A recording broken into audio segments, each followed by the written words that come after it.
Continuando aqui a força de atrito, vamos entender o atrito estático e o atrito cinético.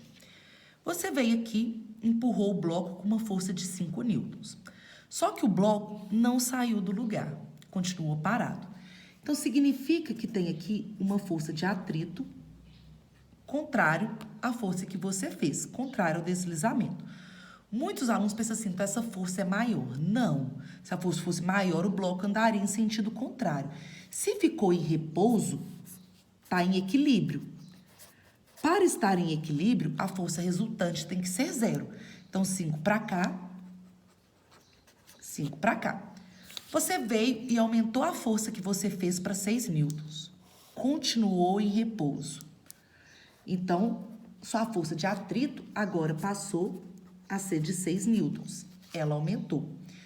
Você aumentou a força para 7. Continuou em repouso. Então, significa que sua força de atrito também aumentou mais um pouquinho e passou a ser 7. Só que aqui na iminência de entrar em movimento. O que isso significa? Que está quase lá. Então, o que está acontecendo? Você aplica uma força, à medida que você vai aumentando essa força, o atrito também vai aumentando. Só que ele não pode aumentar o resto da vida, porque senão nada vai sair do lugar. Ele chega no máximo. Então, quando está na iminência de entrar em movimento, significa que atingiu o atrito máximo.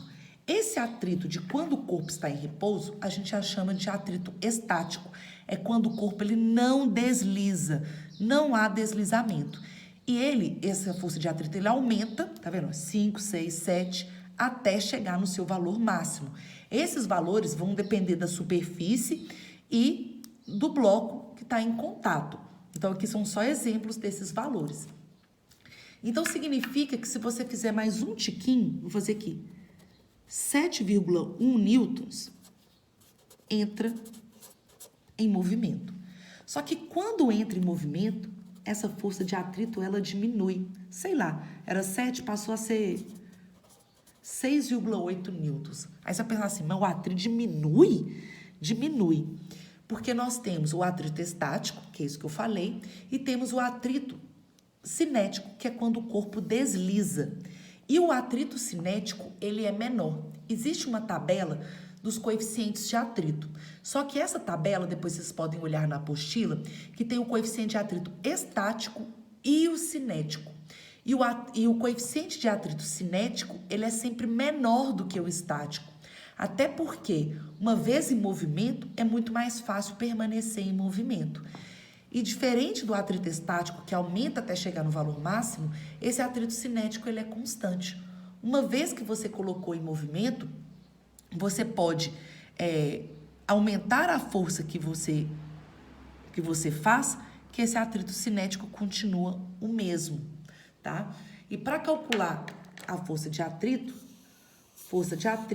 μ vezes normal.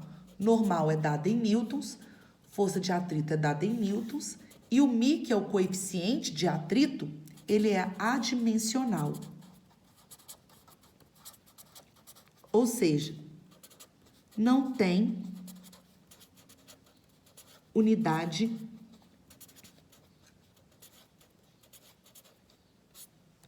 de medida.